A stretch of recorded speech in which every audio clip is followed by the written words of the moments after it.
भाजपाचे कट्टर कार्यकर्ते व पदाधिकारी दत्ता बबन घाडगे पक्षाकडून तिकीट न मिळाल्याने प्रभाग क्रमांक 3 क चे अपक्ष उमेदवार म्हणून यावेळी निवडणूक लढवत आहे. यांची निशाणी नारळ आहे. या प्रभागात अपक्ष निवडणूक लढवत असून घरोघरी जाऊन प्रचार सुरू आहे. मी गेल्या अनेक वर्षापासून केलेल्या विकास कामाच्या आधारे निवडणूक लढवत असून मोठ्या संख्येने निवडून येऊ असा विश्वास यावेळी अपक्ष उमेदवार दत्ता घाडगे यांनी प्रसारमाध्यमांशी बोलताना दिली. नमस्कार, मी दत्ता घाडगे, प्रभाग 3 क चा अपक्ष उमेदवार आणि माझी निशाणी आहे नारळ. मी गेल्या 2013 पासून पूर्ण वेळ काम करतोय आणि त्याच्या अगोदर मी राष्ट्रीय स्वयंसेवक संघाचा कार्यकर्ता होतो. ज्यावेळी 2014च्या लोकसभेचे निवडणुकी होणार होत्या आणि मोदीजींना पंतप्रधान बनवायचं होतं, म्हणूनच मला राष्ट्रीय स्वयंसेवक संघाने भारतीय जनता पार्टीसाठी काम करण्यासाठी पाठवलं आणि 2013 पासून मी पूर्ण वेळ भारतीय जनता पार्टीचं काम करतोय. गेली 13 वर्षे या विभागामध्ये भारतीय जनता पार्टी घराघरात पोहोचवण्याचं काम केलेलं आहे आणि 2017ला सुद्धा मी इच्छुक उमेदवार होतो, कारण मी इथला जुना कार्यकर्ता आहे आणि ऍक्च्युअली पूर्ण वेळ काम करणारा कार्यकर्ता आहे. एवढं असून सुद्धा 2017ला माझ्या ठिकाणी दुसऱ्यांना तिकीट दिलं तरी मी काही प्रॉब्लेम नाही, काम करत राहिलो. खरं 2017ला सुद्धा शिवसेनेने चालूगिरी केली आणि आमच्या एका उमेदवाराला उमेदवारी पार्टी घेण्यास भाग पाडलं आणि 3च उमेदवार लढले असताना सुद्धा 800 ते 1200 मतदानांनी आमचे 3ही उमेदवार हारले आणि तरी सुद्धा मी काम करत राहिलो आणि आता 8 वर्षानंतर म्हणजे 2026ला सुद्धा उमेदवारी दिली नाही. आणि यावेळी मग आमच्या सगळ्या भाजपच्या कार्यकर्त्यांनी असतील, आमच्या समर्थकांनी असतील, एकत्र आले आणि निर्णय घेतला की यावेळी लढायचं, अभी नहीं तो कभी नहीं. आणि आम्ही टॅगलाईन पण ठेवली होती की भाजपा नहीं पर क्या हुआ भाजपा वाला है, कमल नहीं तो क्या कमल वाला है. एक लक्षात घ्या की 2017ला भारतीय जनता पार्टीचे सुद्धा 3 नगरसेवक आले असते, मात्र या शिवसेनेच्या चालूगिरीमुळे आले नाहीत. आणि 2017 नंतर आताच्या घडीला जर बघितलं तर शिवसेनेचे 3 पॅनल उभे आहेत. एक शिंदे गट आहे, उबाटा गट आहे, एक अपक्ष आहे. आणि 2017 ते 26 पर्यंत बघितलं भारतीय जनता पार्टीचं जे मतदान आहे डबल वाढलेलं आहे. एवढं असताना सुद्धा जर भारतीय जनता पार्टीचा जर इंडिव्हिज्युअल पॅनल असला असता, इतरांना पडणारी जी मतं त्याच्या डबल मतं भारतीय जनता पार्टीच्या उमेदवारांना पडली असती, पॅनलला पडली असती.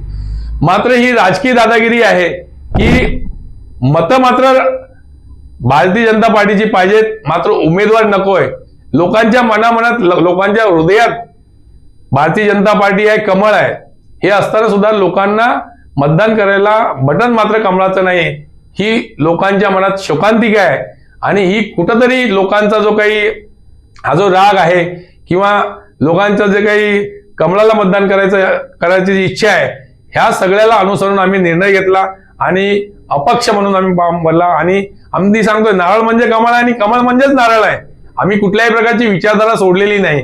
फक्त ही शिवसेनेची जी दादागिरी आहे, आपण बघितलं असेल, अनेक क्लिप व्हायरल होत आहेत, अनेक ठिकाणी दादागिरी चालू आहे, पैशाचा पाऊस पाडायचं चालू आहे. या मतदारसंघाच्या बाहेरील लोक हजार तरुण इथं आणून सगळी दादागिरी चालू आहे.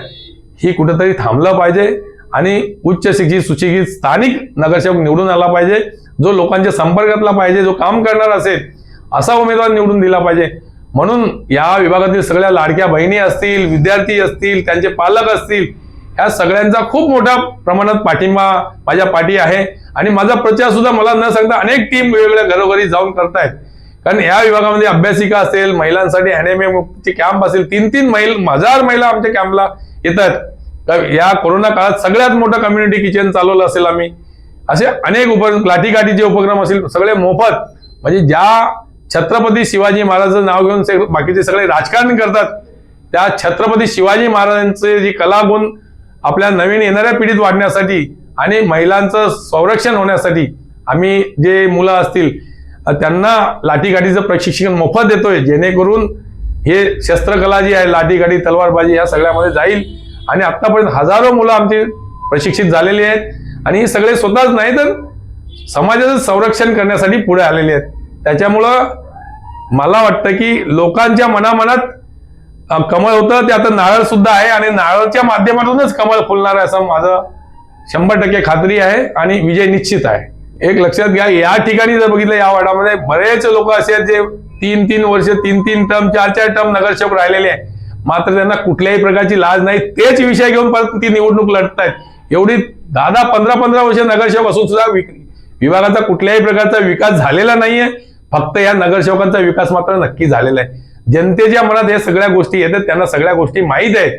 म्हणताना इथं रस्ता असेल, गटार असेल, पाण्याचा प्रश्न असेल, इव्हन शाळांचा विषय असेल, ह्या सगळ्या गोष्टी अतिशय महत्वाच्या आहेत आणि त्याच्यामध्ये कुठल्याही प्रकारे यांचं योगदान नाहीये. तेच विषय दरवेळी प्रत्येक इलेक्शनला घेतात आणि निवडणूक लढतात.